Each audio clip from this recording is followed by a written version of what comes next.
Добре, докато раздават наградите, нашите абитуриенти искат да отправят няколко съвета или по-скоро заръки към малките пичове отдясно.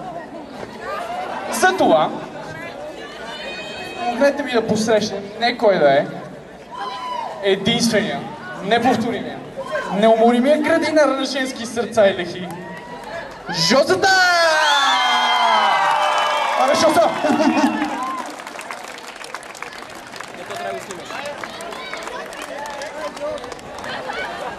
Аре, да ви чуем за Жозата!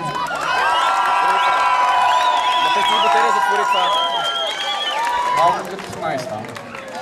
Чек! Скъпи учители и ученици, стоя днес тук пред вас и си мисля колко бързо отминаха тези 5 години. Все още помня как пристъпвайки плахо за първи път на двора на Френската бях засипан с любовта на голите випуски под формата на моркови и зелен. Днес съм щастлив, че съм част от Френската, че мога да дам пример за едните поколения. Щастлив съм, че за моето образование се грижеше колектив от истински професионалисти. Аплодисменти за учителите на 9-та Френска гимназия, които строго насправедливо ни напътстваха до този ден и ни казват как да се обличаме на речите ни. Сега съвет за тези, които идват след нас. Оставяме градината на вас. Не я пренаторявайте, поливайте редовно и не дразнете градинарите. Защото когато са ядосани, режат твърде несправедливо растенията и не забравяйте, всяко растение има нужда от светлина, но пък от много слънце се слънчасва.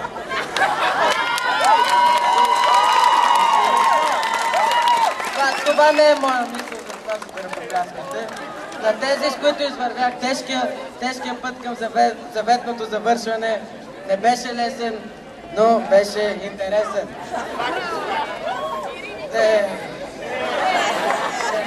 Разявата с хората, които си свикнал, винаги е трудна. Свършвам спокойно сега. Но за всеки от нас започва един нов живот, изпълнен с трудности. За някой студентски живот, за някой не чак толкова студентски. И съм възмутен, че не получих наградата за най-голям спортист в това училище. Браво, Жоза! Не спасявайте докато моето тук.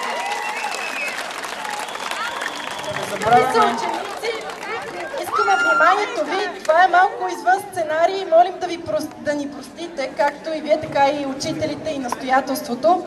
Но ние сме длъжни, защото 5 години сме учили в тази гимназия, да... Искаме първо да ви пожелаем много късмет, много сбъднати мечти. И след това да благодарим на всички учители, които вече са напуснали това училище или които са били уволнени. Всички знаем какви са причините заради това и всички бяхме свидетели на събитията, които доведоха до това. Знаете, че Френската гимназия първа започна протестите и това е, може би, едно свидетелство за нейния буден дух, който всички ние носим в себе си. Искаме да благодарим на сегашното настоятелство, че допусна или по-скоро принуди всички важни учители за нас да си тръгнат. Можем да прочетем някои от имената им, но списъкът е дълъг. Започваме с Китка Недялкова, Наталия Христова, Маргарита Алиска, Лили Йорданова, Силвия Качулкова, Валентина Велкова, Росица Нанкова, Боряна Куджабашева, Мария Бенова, Мариета Христова, Яна Тодорова, Георги Петков, всички помним и господин Даракев, макар и повечето вече да са завършили, които се учили при него. Тъй като госпожа Росица Нанкова не дойде естествено на нашето изпращане, тъй като тя заяви, че няма да приеме поканата от настоятелството. Тя написа специално за учениците на френската едно обращение, което сега Ади ще прочетем. Аз отново да подчертая, че сега предстои да чуете думите на един отказал се от образователната ни система преподавател. Отказал се поради обстоятелствата, наложили се през последните 2 години в нашата гимназия. Нека те ни накарат да се замислим за случващото се в България, най-вече в областта на образователната ни система, защото ние сме тези, които можем да трансформираме нормите на обществото все пак. Следващите думи, които ще чуете, са от госпожа Нанкова, тъй че предполагаме хубаво поне тях да чуете. Важен и ценен за мен, които с 2010, като са мъженици, най-просто ученици. Спращам ви тези слова за Бог. С надеждата, че съм ви дал нещо повече от канонични знания, съм допринесъл поне малко за разширяването на културния хоризонт, менталитета ви, националността ви, ценността и представи.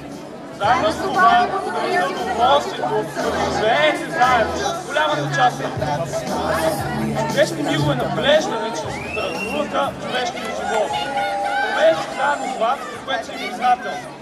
Бих се радвала, ако съхраним един за друг приятен спомен, в основата на който да стои нравствената значимост, човешкото достоинство и святата духовна свобода. Ако съм ви помогнала да изградите от себе си по-висок културен хоризонт, ще чувствам удовлетворена, дори щастлива. На фона на ширещата се агресивна посредственост и това бързото средно образование, ние сме онези бели брани, които хората нищице се разпрашат. Вярвам, че това няма да ви оплаши, защото с малодушното чалгачийство са избирани в различни измерения. Бъдете силни, благородни и добри. Където и да се намирате в този свят, аз ще бъда с вас и ще ви насърчавам усилието, живеете свободно и достойно. Винаги вратите на моя дом и моя свят са отворени за вас. Това ви казвам довиждане, а не с Богом. Ваша Росица Нанкова.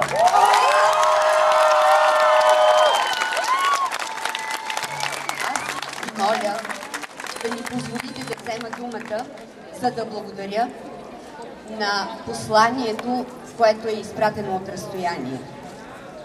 Дойдох тук преди 2 години, защото ме повикаха да дойда в моята гимназия. Нашите учители, тези, които са ни учили, също са тук. Аз смятам, че не бива да се извършват манипулации, а трябва човек достойно да дойде и да заяви своята позиция. Духът на френската... Много ви моля, аз не ви прекъснах. Духът на френската е бил и ще пребъде. Тук бяха и ще бъдат достойни хора, професионалисти.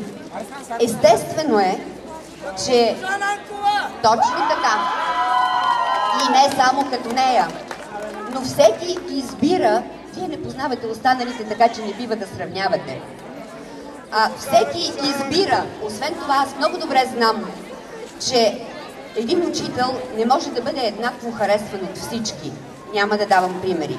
При всички случаи аз смятам, че ça ira, puisque nous sommes ensemble. Въпреки всичко.